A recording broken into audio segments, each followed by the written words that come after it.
Mazel, morons. Welcome back to the Good Guys podcast. I'm here with a man who's never won an Emmy. It's Ben Soffer. I have not won an Emmy, but like, is it really fair to compare? Like, I've never really tried for one, you know? If I tried for one, I feel like I'd win one. And we recently had on an Emmy winner, and it's so us to like have that Emmy winner on and not drop it on the day of the Emmys. Like, what are we, nuts? I know. Like, that episode's going to come out. We're going to give it to them like during next Emmy season, and they're gonna be like, he won an Emmy last year. It's coming out Monday. It'll be out in 3 days. But that's on, I don't know if it's on me. It's on both of us. We should have thought about it. It's not on you. It's not on you. It's obviously on Olivia. Like, if Marshall was here, this never would have happened. No, I'm kidding. I'm totally Marshall's kidding. too busy on greener pastures. He's probably hitting the record button for 2 supermodels right now. Marshall, turncoat. Oh my God. Traitor. No. I have father issues, Marshall. You should have known. Well, the Emmys were recently, and all that I don't want to talk about the Emmys because this is not a topical podcast, but what I do want to talk about, Josh, is the fact that Dan and Eugene, first of all, I always thought it was Levy. They're saying it's Levy, okay? Dan and Eugene Levy have walked so we could run. I'm just saying that duo, it felt very reminiscent to me and you. It also felt very reminiscent to me and my dear father, Bruce Soffer. But there's something about the duo, the father and son, the gift, and there's just something there. We should host something together. I don't know what it is. Maybe it's a streamy.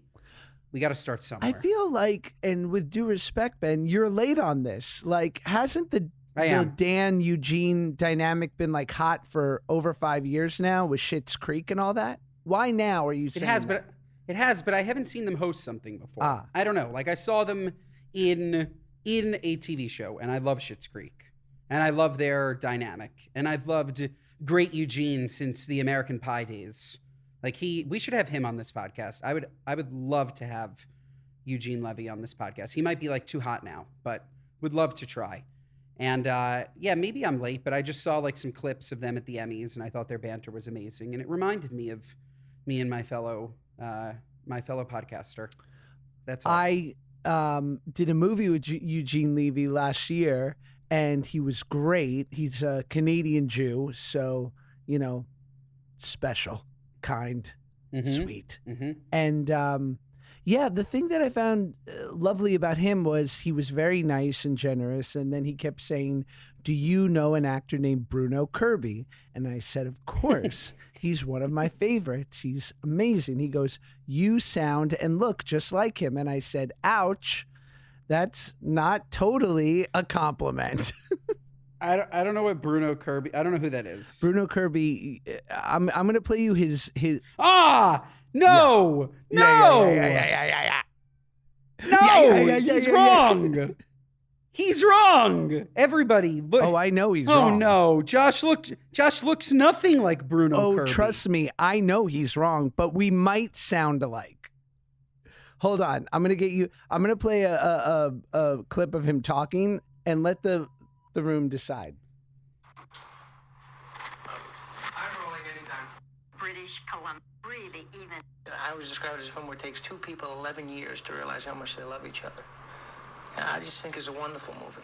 No. You look nothing like Bruno Kirby. You sound nothing like Bruno Kirby. This is an assault on you, your reputation, your livelihood. Let me show everybody a picture of Bruno Kirby. Olivia, Eve, feel free to weigh in. This is the picture I just showed. It's not that far, dude. Okay. It's not that far, bro. You look nothing like Bruno Kirby. That's almost as bad. I told you that who me and Claudia once got compared to. Who? They said that we look like Jon Favreau and Ricky Lake. Well, Ricky Lake was beautiful. I'm not saying I don't see it, but I think they're not bad-looking people. No, maybe a young Jon Favreau. He's not. He's fine. Yeah, you don't want to be 60s working on the food truck Jon Favreau movie, chef. But No. Yeah, Jon Favreau and Swingers and Ricky Lake during the 90s Ricky Lake show. I suppose. Little cuties. All that I know is you don't look like this Bruno Kirby, and we need to have Eugene Levy on the podcast to defend himself because He must not have had his contacts in or something. Like that is nuts. Well, it's so funny because the movie that I did with Eugene Levy is called, or Levy, I guess, is called Summer. Is it Levy or Levy? I'm going It's Levy. I know, but they said last night, they literally went as far as to make a joke and say, just so you know, Emmys people, it's Levy, not Levy. And it's like, But how is that possible? the etymology of it is Levy or Levine, right? Because it's a very, very, it's one of like the top 3 Jewish surnames, right? Yes, and it's definitely Levy. Okay. And that's like it's a very popular name.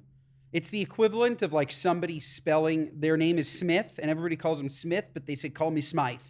But it's spelled Smith. I do not accept that. Smythe.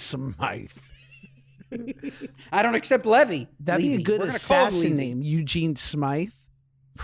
Smythe. Wow. Yeah. That's Can you imagine, like John Wick, like the sequel to John Wick, Eugene Smythe coming to theaters. Yeah. Sounds amazing. I'm in. I'm in. We're probably gonna have to cut this out. No, we're not, because we don't have time to edit this episode. So I'm just saying it. I did a movie called Summer Camp with Eugene Levy and Levy and Diane Keaton and Kathy Bates and Alfre Woodard and all these incredible actors. And it's a really adorable, lovely movie.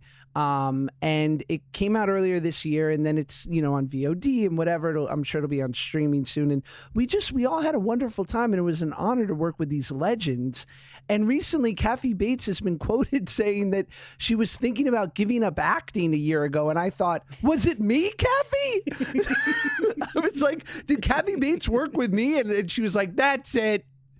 If guys like this are succeeding, I'm out. Might have been me. Giving it up altogether. Yes. Well, yeah, that's tough. It was an honor to work with her. She was a lovely legend. It wasn't you. Hang on, Josh, 1 second. I'm having trouble hearing. Are you having trouble hearing me? You're just low, but I can hear you. Okay, give me half a second.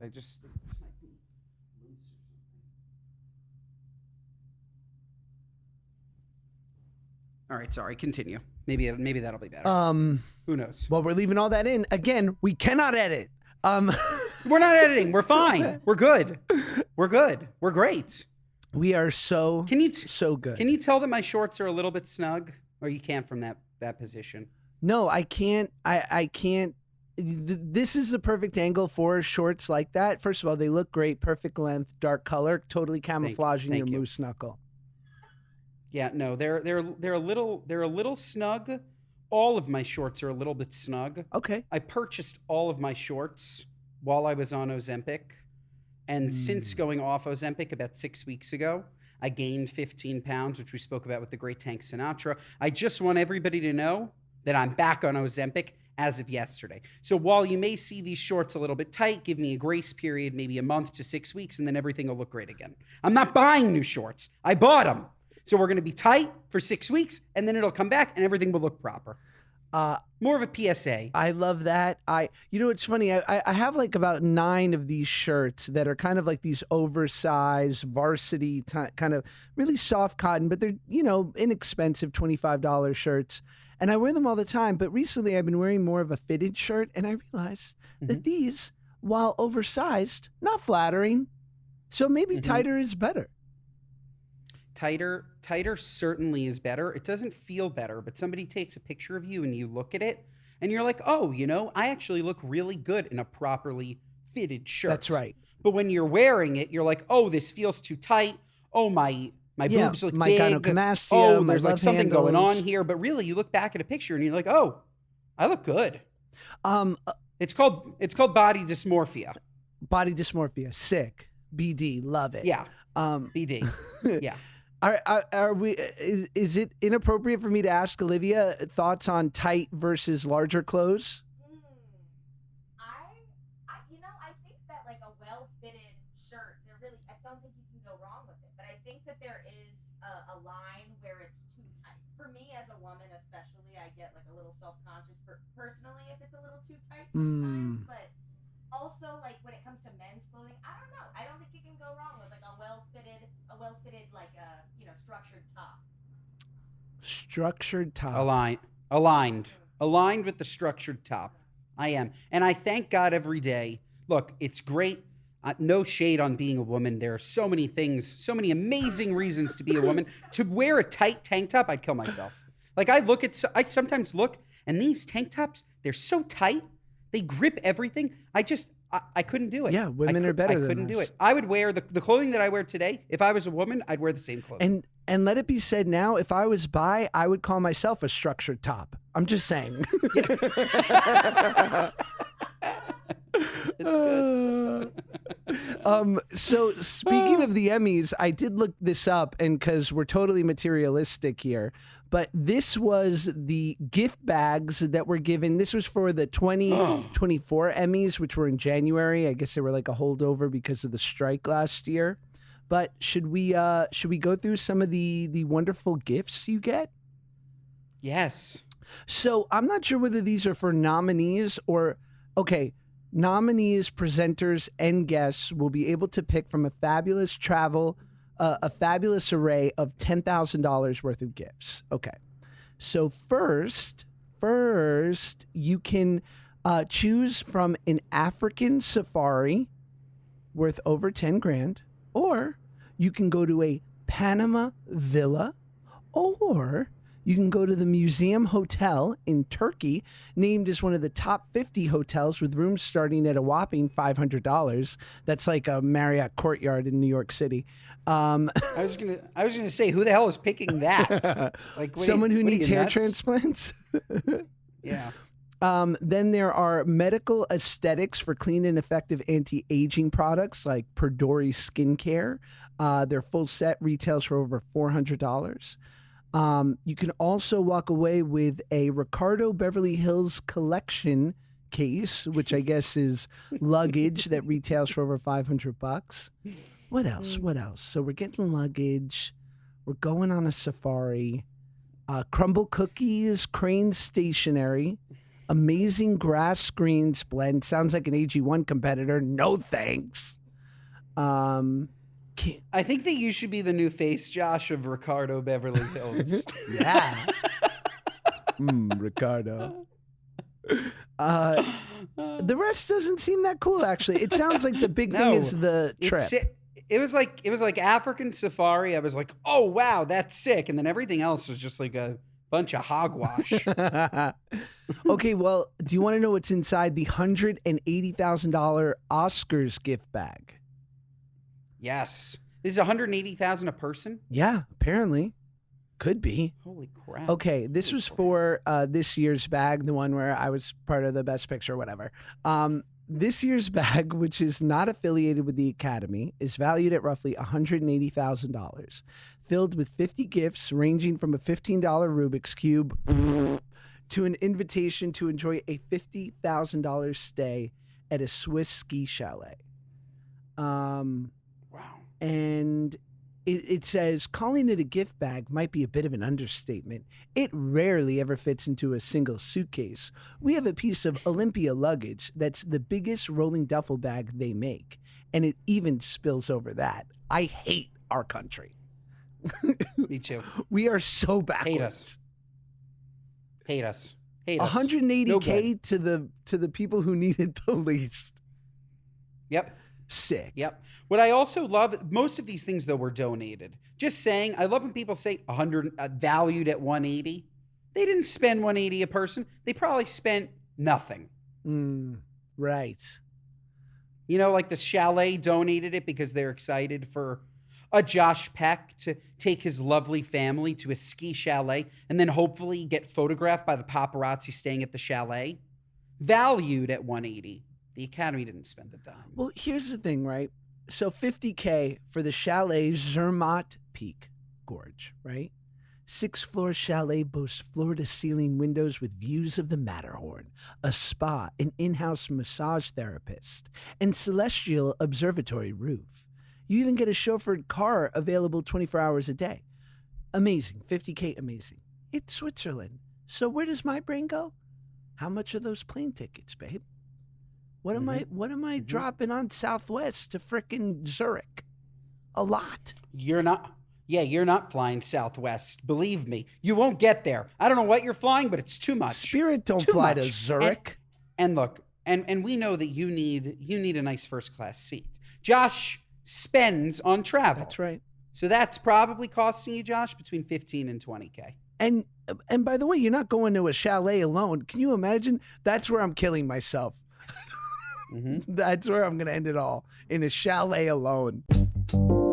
Today's episode is brought to you by GNC. Look, I have many strategies for maintaining my weight, of course, exercise and all the things, trying to eat in a smart way. But there's one thing about working harder and then there's working smarter. And I have found this hack that I love. With all this time I've spent sort of in the weight loss game, I like to sort of share the things that have worked great for me. And one hack that I love that's really supercharged my workouts is taking Create Wellness creatine gummies from GNC. Look, creatine is one of the most researched supplements on earth. They say that it can possibly have some cognitive enhancement functions, but really it allows me to work out just a little bit harder and a little bit longer. So I'm getting better dividends from my workout and I don't feel any negative side effects. But it's going to let you work out in a way that really benefits you and even possibly burn some more calories. Creatine usually comes as a powder, but these blue raspberry gummies,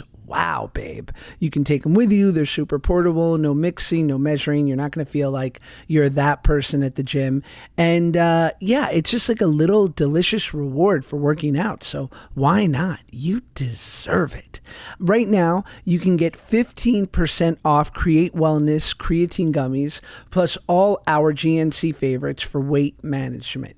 Just go to gnc.com/goodguys using code GOODGUYS15 at checkout for 15% off today. This episode of the Good Guys podcast is brought to you by Range Rover. Folks, me and my beautiful wife, Turdy Lou Freebush, Claudia Ashray, we drive a Range Rover. We absolutely love it. That said, when I got a look at this new Range Rover Evoque, I said, we got to switch. We have a lease. But the second that this lease is over, ooh, baby, the Range Rover Evoque. The Pecks, Josh and Paige, they have a Land Rover. The second they saw this Evoque, they said, we need the Evoque. We need the Evoque. And let me tell you why you need the Evoque too. Let me know if this interests you at all, okay?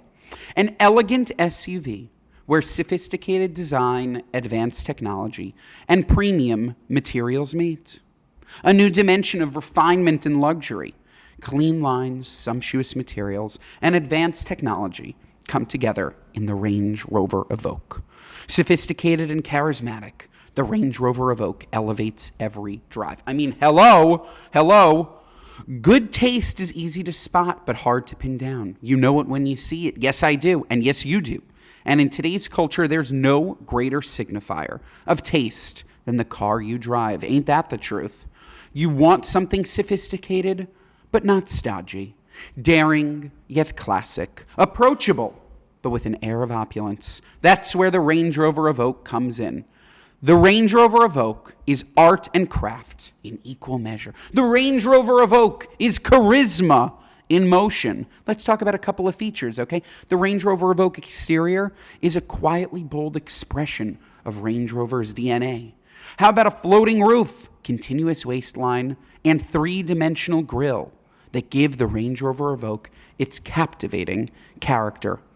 Choose a modern, austere aesthetic or a warmer, authentic appearance for your interior with curated elements throughout the cabin. That can be tailored to you. So folks, what are you waiting for? Explore the Range Rover Evoque at LandRoverUSA.com and build your own. That's right, folks. Build your own Range Rover Evoque at LandRoverUSA.com. Yeah, no, you're not doing that. You're taking the family, at least. At least we're getting Barb a first class seat. You'll get me one. Get Paige one. We'll put Max and Shy in the under the plane. I don't know. We can't put them in first. Do you put them in first? No, they've never been in first class. And recently I flew Southwest up to Northern California, and someone said to me while I was in line, "Do you know where the D boarding group is?" I said, "Under the plane." I was like, D? I've never heard of that for Southwest. No, it literally costs $1 to move up like 20 rows. Right. $1. Yeah. Okay, you also get a Schwenk grill capable of heating up to 1,500 degrees, worth $1,300. There's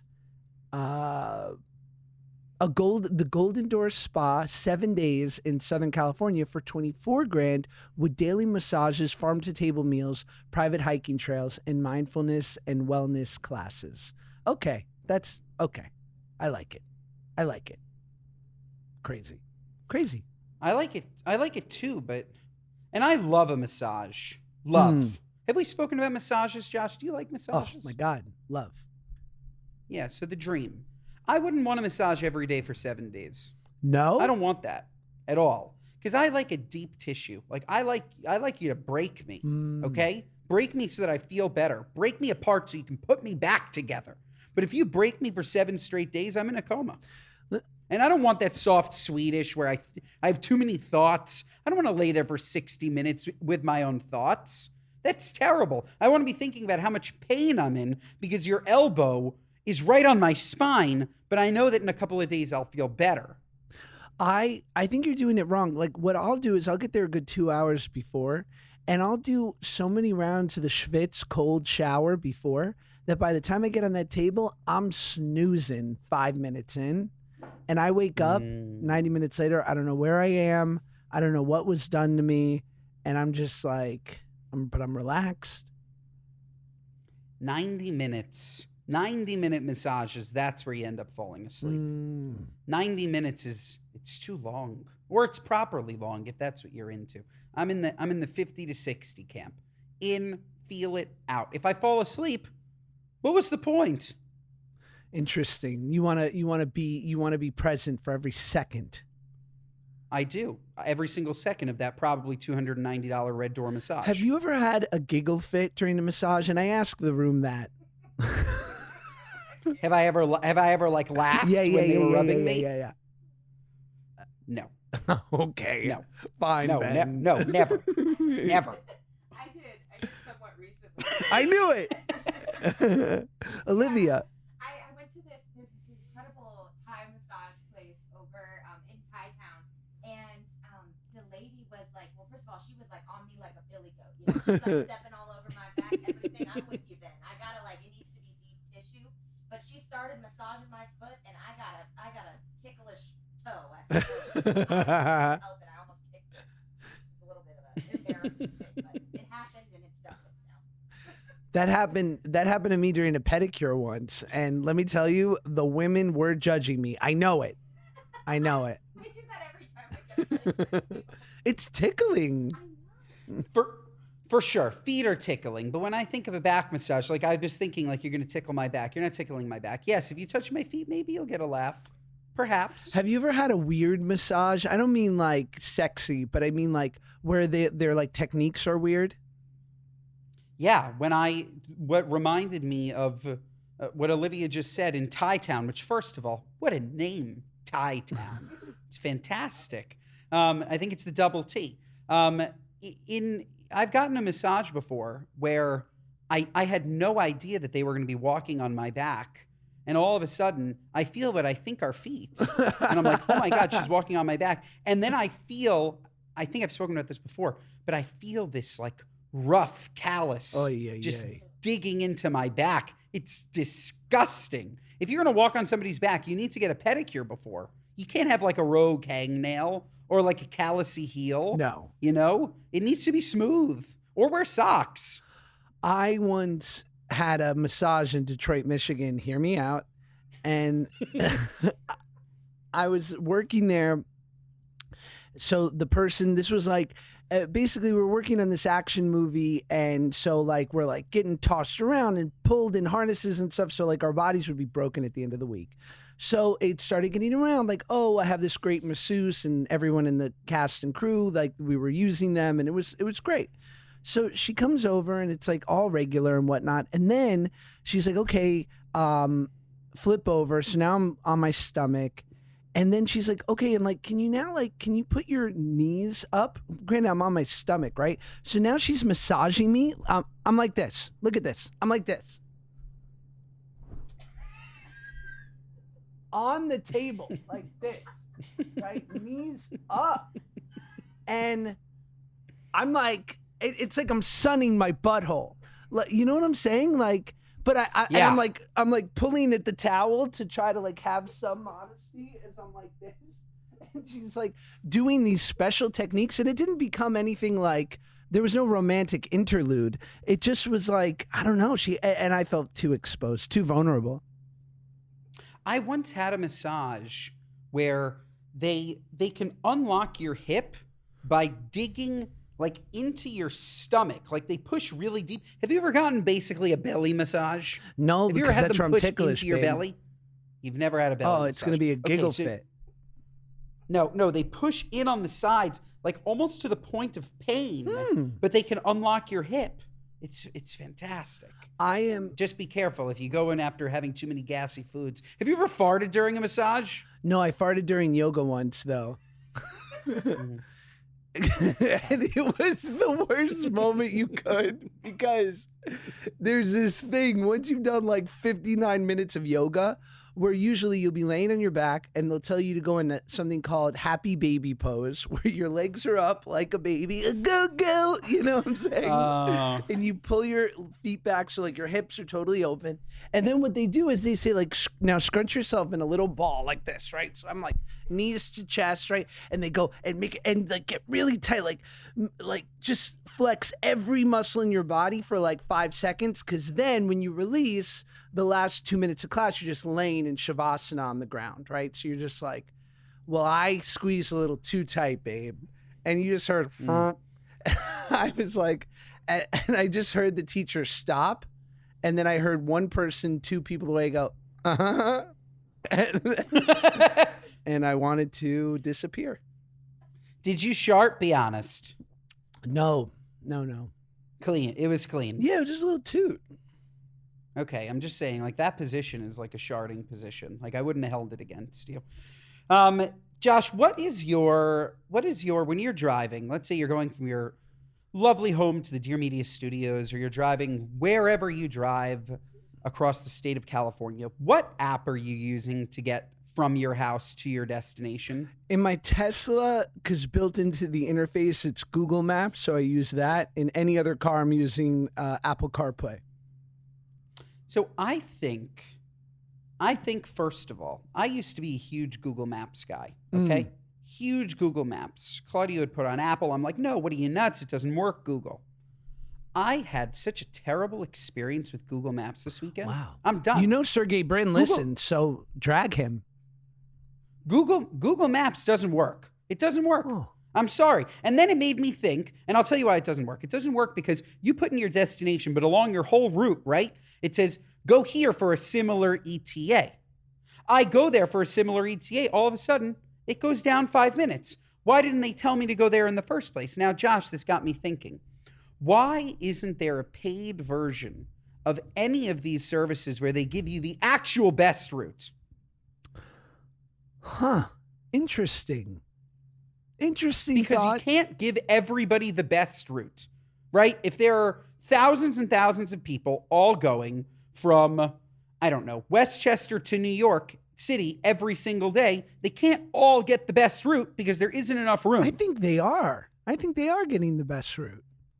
How? How can everybody at the same exact time during rush hour get the best route? Well, because 90% of people without maps are just going to take the, Brooklyn Queens Expressway to the airport, right? Like, yeah, you could take a million side streets, but that's for like the more adventurous, like I'm going to beat the system people like you, Ben. Me, I'm going to beat the system. That's me. That's my favorite game. How can I literally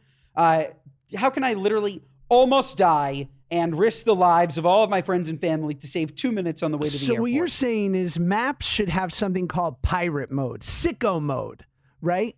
Yes. Where you And I'll pay for it. I'll pay $5.99 a month. Save me 10 You're minutes. driving over I don't front care what lawns. it takes. We can go over a little bridge. Like, I'll drive my car through the river. Just save me time. I hear that, babe. I do hear that. I agree. I'm not, there is also a thought, and I don't know if you drive enough to where, like, I drive every single day, right? And now, for the most part, wherever I go, I just, like, throw in the address. Why? Because I want to know if, like, there's, the 405 is closed because there was a crash or something, right? Yes. But what has been lost was the times where I didn't put in the address into a Maps app everywhere I went, right? And Pete Holmes, the comedian, has this theory about it. He goes like, turn it off. Like, he's like, because maybe you shouldn't ruin someone's neighborhood. I think we've thought about this before. Like, maybe you shouldn't be going down 8 side streets to save 30 seconds, like, and rushing through someone's neighborhood just because you want to get off the main drag. He's like, maybe don't use it all the time. What do you think? I have no idea how to get anywhere. So, like, I need it. Of course, I don't use it in Manhattan, but there is no such thing as, like, what you're talking about in Manhattan, because all streets with buildings are main streets. Like we go down side streets. I understand, like, in the suburbs, like, the idea of not just taking a shortcut going 55 miles an hour when the kids are playing. Sure. Like, that I get, even though, like, f them kids, okay? like it's enough. Like, you don't need to play basketball in the street. Like, put your hoop in your area. Word up. Okay? So that I can cruise. But yeah. Word up. Agreed. What should we get to some stories? Yeah. A story would be fantastic. Well, I was interested in this, and by that I mean I think it's interesting. Merill Streep is pretty in all pink suit at Emmys 2024, and Merill was full Merill, looking incredible and being her wonderful genius legend, one of oneself. But the question came up for me. I mean, she must have been to the Emmys a dozen times. I'm sure she's been to the Oscars probably 24 times. I mean, she has done, with her amount of rounds around the sun, she has probably done everything cool that an actor and celebrity can do 5 times over. You think she's over it at this point? Like, going to the Emmys? This episode of the Good Guys Podcast is brought to you by Caraway. Folks, you know that we love Caraway here at the Good Guys Podcast. But today I'm here to talk to you about the launch of their cast iron products, their new enameled cast iron. Okay, I got this gorgeous enameled cast iron pan. It came in the mail 2 weeks ago. They said, don't talk about it. Don't talk about it. It's under embargo. We can't speak about it. But folks, I've been cooking with this thing. Oh, it is amazing. It's like having a grill inside. It is fantastic. I've been making burgers. You saw that smash burger that I made, the smash burger tortillas. I used the Caraway cast iron griddle. It was fantastic. Highly, highly, highly recommend using it. And it's gorgeous, easy to clean. It is fantastic. And look, I know that you already have so much Caraway cookware. And if you don't, what are you, nuts? These ads should be working. But you should have plenty of Caraway already. But I'm telling you, you got to add their new enameled cast iron, okay? Because it's the perfect addition to your kitchen. Caraway's enameled cast iron collection offers a refreshing and modern take on traditional cast iron, designed for today's consumer and built to last for generations. The enameled surface provides a simplified cooking experience, eliminating the need for pan maintenance or seasoning, while still delivering the high performance associated with traditional cast iron. And just like their other products, the enameled cast iron collection is free from PTFE, PFOA, and other harmful chemicals, ensuring your meals are safe and healthy. Folks, Caraway, you know this already, non-toxic. These products are incredibly durable, and the craftsmanship, fantastic, and they're functional. They're functional, folks. These are top of the line, and you should add the cast iron products to your arsenal. So, folks, visit carawayhome.com/guys10 to see Caraway's enameled cast iron collection and take an additional 10% off your next purchase. This deal is exclusive for our listeners. So visit carawayhome.com/guys10 or use code guys10 at checkout. Caraway, non-toxic cookware made modern. I don't know how you cannot be over it. Like, I think it takes a very, very special person to be able to keep these moments feeling special or keep up the appearance that these moments are still special. But it's very routine. Or, on the flip side, maybe because she is so famous, she gets treated so well there, and every single person loves her and knows who she is. Maybe it's like a great ego boost. Maybe it's fun. I don't know. Like, to be the most famous person in a famous room must be a level of high that is very, very difficult to comprehend. I heard the great Frances McDormand. Are you familiar, Ben? I am.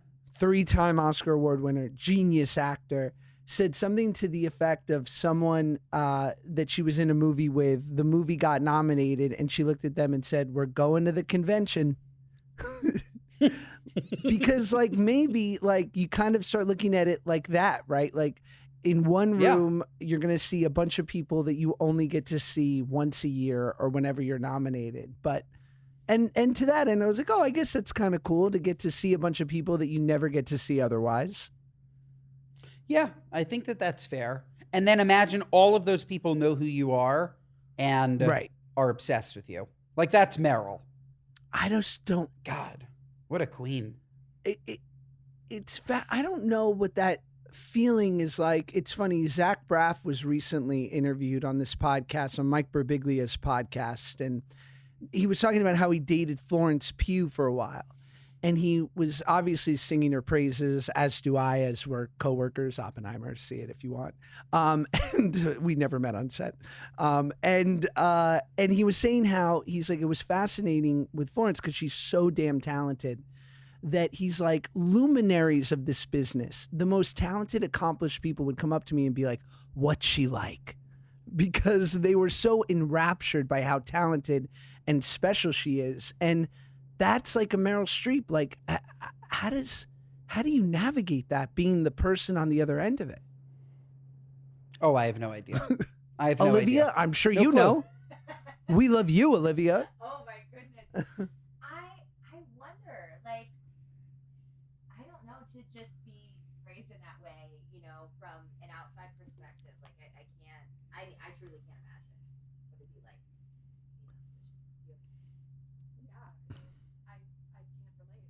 Yeah, without a doubt. We have a new, by the way, we have a new Dear Media edition. The lovely Eve is here, just hanging out, listening to the good guys because, you know, whatever. She doesn't want to sit in a podcast record about beauty tips. No, I'm kidding. Shout out Dear Media. We love Dear Media.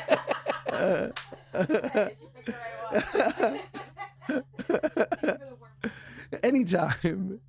Well, there's another story that I found interesting, that Jennifer Lopez is negotiating deal to buy famed $55 million LA mansion next to Diddy's estate. Interestingly, the Selena star is close to striking a deal on a 30,000 square foot estate. So good for J-Lo. My question to you is, because I like to get real morbid, Ben, if you got divorced, where do you think you would live? I'll go next. That is morbid. In a smaller apartment because my wife is rich. You? Would you? I'd live in your guest house. Would you take me? Sure. I don't have a guest house, but sure, I have a guest bedroom. Yeah, we're gonna have to build a guest house. Like, that was a hint. Like, I need a house. As long as you cooked. But I'm gonna be living off you. I'm gonna be living off your land. What do you think? Like, obviously, you live on the east side of Manhattan. Like, would you have to like totally switch it up? Like, would you move to the West Village? Like, I know you're not leaving Manhattan, so like, I don't know. If my life totally fell apart and I actually divorced the love of my life, I think that I would experiment leaving New York for a bit. The question is, where would I go? right. Would I change my name? Would I anglicize? Would I move to Montana and just become like a butch Christian? Like would I like get like ripped and like pretend that I wasn't me just for like 6 months. And then after like, that would be my cultural reset. Okay. Like I'm like Billy Bob and I'm like doing my thing and I'm strong and I'm like herding cattle. And then I'd have this realization, no, I need the big city. And I'd move back and I'd come back to the Upper East Side because I love it.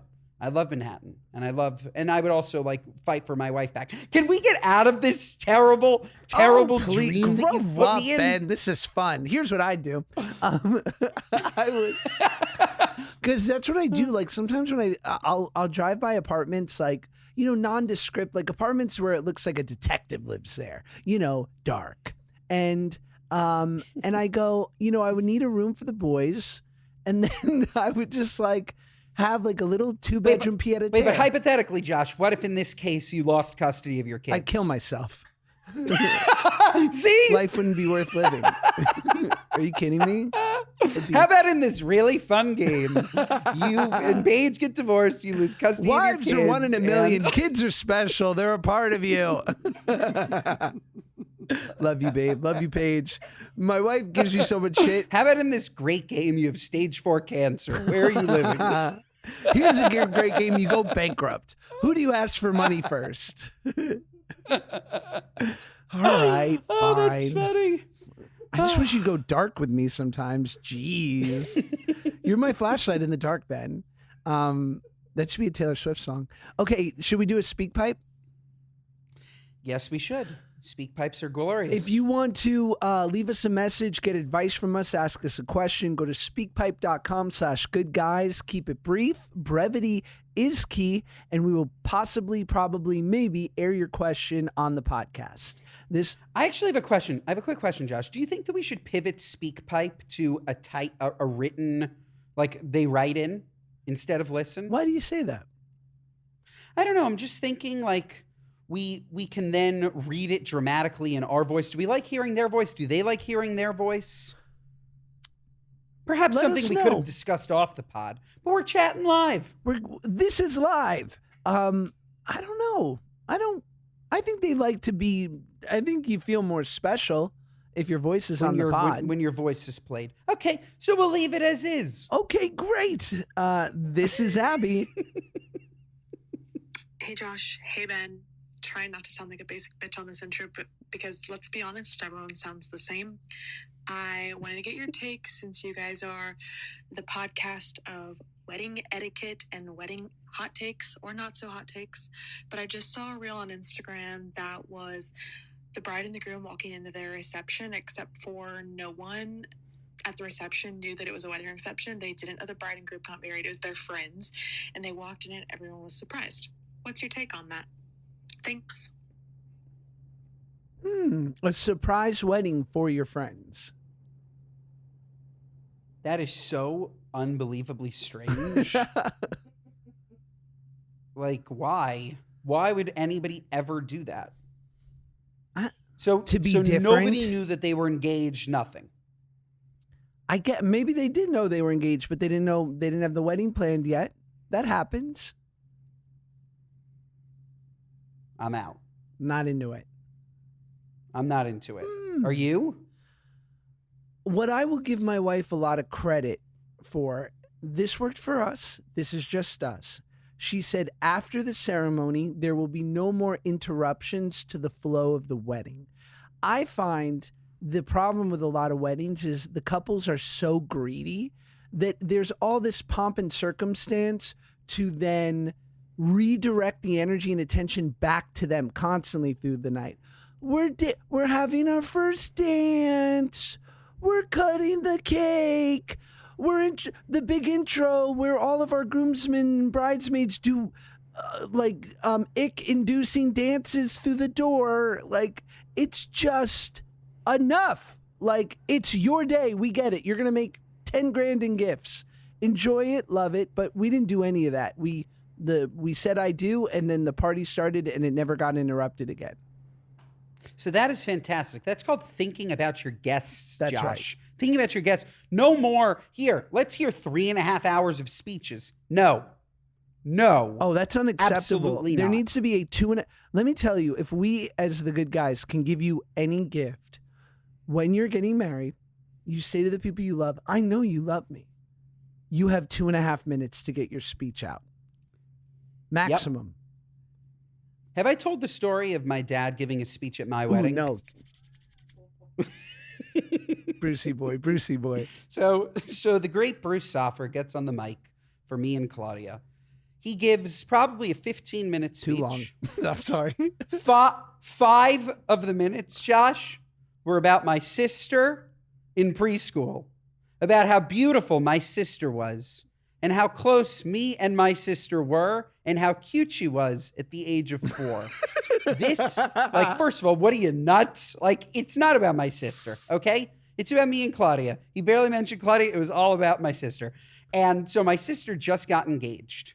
And we had what in Judaism we call a l'chaim. It's really just like a nice, like, little party, very intimate, where it's a toast. A toast to it's not an engagement party. It's like snacks at somebody's house. Snacks and drinks. And we said to my dad, because the dad's got to give a speech. We said, Dad, you speak after Maddie's fiance's dad, who gave a lovely speech. And we say, you echo everything that Jacob said. Mazel tov. His speech was 10 seconds Gorge. At this l'chaim. Had no choice because, oh my God, if you were there, he spoke about my sister the whole time. I just think parents go into like, they black out and He blacked out. It's not his fault. He blacked out. But there's also this compulsion, and I get it, to honor. Like, I once went to a wedding where the father started literally doing like a geography lesson of where people had flown in from. Okay? Yep. So he's like, and the Smiths came in from Delaware, 2,300 miles. Want to honor the Pfefferbergs, came in from St. Louis, 1,400 miles southwest, connected in Denver. I'm like, who cares? Like, can we please keep it moving? I understand wanting to honor that people really made an effort to get there, but tell them personally. I don't need to know. It doesn't affect me. It doesn't affect me that you came from a far place. Go thank them yourself. Give them a nice hug. Maybe a slap on the tush. Thanks for coming in from Delaware. That's right. I don't need to know. How about this? And this makes me uber uncomfortable. When it's all one-sided because you're friends with the groom or the bride, and then I've heard people in speeches go, and I don't know, the sweet Diane, I don't know you that well. But you know what? I wish you a lot of luck. It's like, no, idiot. Like, you have to keep it 50-50. I don't care if you only know one of them.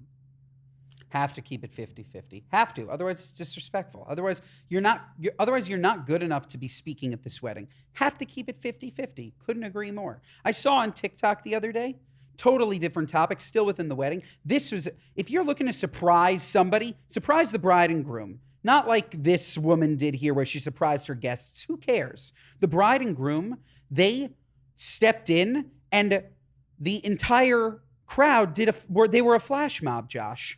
They thought that they were going to start their first dance, and everybody around them started dancing. The people were a flash mob. Weird. The guests, like, that was cool. I guess. Cooler. I don't know, man. When people do these like choreographed dances, I want to be like, are you Lin-Manuel Miranda? If not, No. cut it out. No. What are you, nuts? You're right. Honestly, I'm embarrassed that I thought it was cool. What am I, nuts? Goes against everything I believe in. It's okay. We won't cut it out. I just said that a flash mob at a wedding was cool. Like, I should be checked.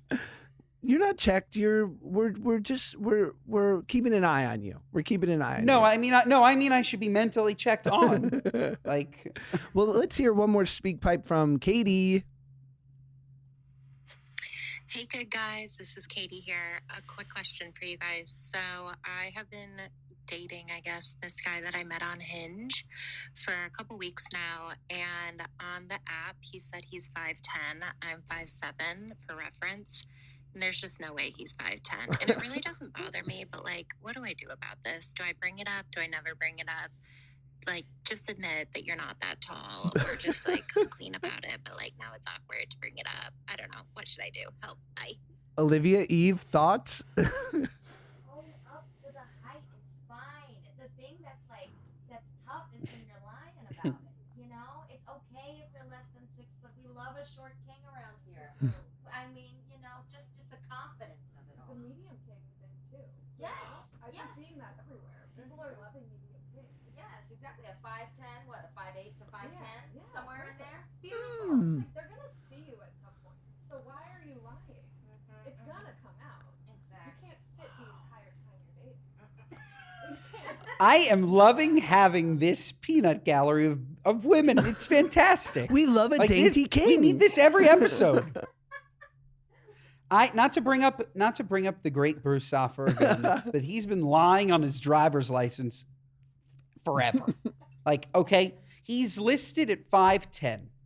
Now I understand he has scoliosis, went towards a C. He's been fully corrected and he's straight, okay? He's straight up and down. No shot that man is over 5'8.5". So where do you get your height from? Ava? I don't know. She's like 5'6". I think my grandfather. I think it's strapping young lad. Or I don't know. I don't know where it comes from. But yeah, no, Bruce is at least 2 inches shorter than he says on his driver's license. I mean, I'm, as we've talked about, 5'11", around up to 6 feet. And I would almost say 5'11 and a half. And my wife is 5'8", but you're a medium king. I am not a medium king. I'm a medium to large king. Damn you. But my wife's 5'8", and she comes from a family of 6'4", 6'6" people. So she's like out here calling me a squeak. And I'm like, no, babe, like in Hollywood, I'm a giant, first of all. But in general, like I'm a really healthy, hearty height. And I just resent it like you cannot believe. I'm still laughing at medium king. That's such a terrible name. Like medium kings. But yes, you are a healthy height. You're a strapping young lad. Thank you, babe. And you should be proud. Should we get to what are you nuts? We should. Okay. What are you nuts is our gripes with people, places, and things, little things, big things. It's whatever's sticking in our craw currently, today, tomorrow, and every day. Ben, after you. This is a combination, okay? Because first of all, I want to say, Claudia and I purchased a frame TV. Oh, cool. And now that the frame TV is set up, it's fantastic. I love it. Explain what it okay? is. I love it. A frame TV is a Samsung TV that when it's not playing a television program, it really looks like paintings. Like it looks like a piece of art where you have like the subscription with the Met. It's $4.99. You can put up a Monet and it's like, oh my God, I'm in a museum. It looks unbelievable. But we ordered the frame. The frame is not cheap, Josh, okay? This TV is not cheap. 3K? 3K. We got a smaller one. It was $1,000. It's only 44 inches. It fit on a wall in our living room. Don't say, what are you nuts, Ben? Why'd you get a 44-inch TV? It's the only thing that fit. It's the only thing that fit in that area. The TV comes, okay? TV comes. Regardless, $1,000 for 44 inches is very expensive for a small TV. For 70-inch, I think it is closer to 3K. For none of these frame TVs that you purchase, Josh, do they come with the frame? They all come without the frame. The frame is sold separately. The TV comes, and then the frame that makes it look like a piece of art, okay, like a wooden frame, a gold frame, or whatever, sold separately. What are you, nuts? It's called the frame. You have to at least give a base frame. I understand that maybe more expensive frames, you want to get something that matches the aesthetic of your living room. No problem. You can upgrade your frame. But to give no frame in a frame, I thought was insane. Interesting. What do you have to use the frame? Then it's not. Then it's a TV. Okay. Then it's a regular TV. The frame is what makes it look like maybe you actually have a Picasso, or you actually have a Monet, or you actually have a whoever new modern impressionism, whatever the crap, whatever you want. The frame is what makes it look. Imagine if you just hung a painting on the wall, no frame. I stand corrected. What do you nuts? You were confused. What? You were confused by what you didn't think it was nuts. Now you think it's nuts. I hear where you're coming from. Okay. Agree to disagree. No, I agree with you. It's nuts. Okay, good. Very good. My What Are You Nuts is a cliffhanger into the next week's solo episode because it's a bigger story, but I'm going to keep it short for now. My son recently on a trip to our lovely, my aunt-in-laws, my wife's aunt. We stayed at her house in beautiful Northern California. It was a big trip. A lot happened before and after this. Trust me, you're going to want to hear. Tune in next week. My son has been sick for a week or two. Just cough, the thing. He started kindergarten. It happens. And kids sometimes can't get rid of their mucus. So a lot of it goes down into their stomach. Gross, I know. And then they'll throw up sometimes and you get nervous because you're like, my kid's throwing up. But it's really just their body getting rid of the mucus because they can't like give it a hearty blow the way we would as grown people. Olivia loves this. So I gave my son a bit of cough syrup before he went to bed because he'd had this cough. And I'm laying in the guest room of my wife's aunt's house with my son. He's asleep and he starts coughing in his sleep. I'm like, this poor cherub, my poor little prince, with this cough. And he begins to cough more, and then he begins to gag in his sleep, right? And then a little spit comes out, and I'm like, whoa. Now he begins to throw up, okay, in his sleep. He's throwing up. He's like, then he starts waking up. He's throwing up. I pull my shirt out like this, right, trying to capture the throw up, but he turns, and now the throw up is all over the carpet.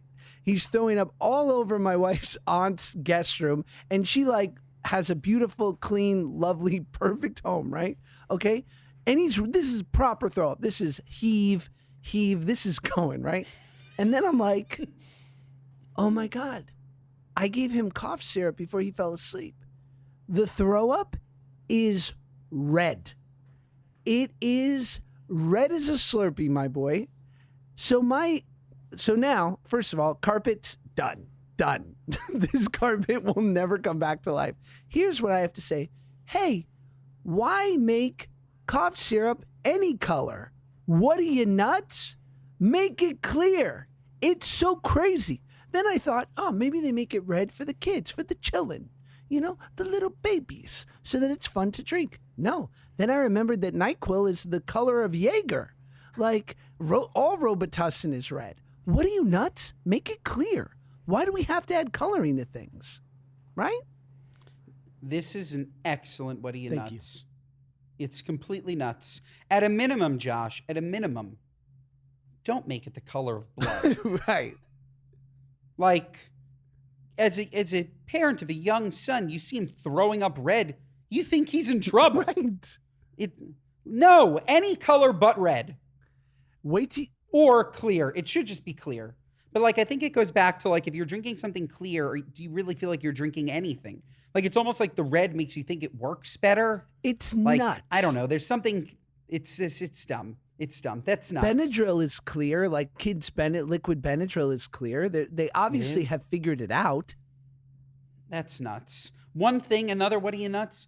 You say aunt. I do. That's nuts. Aunt? I say aunt. Olivia, aunt or aunt? I guess we're more refined, Ben. Me and Liv.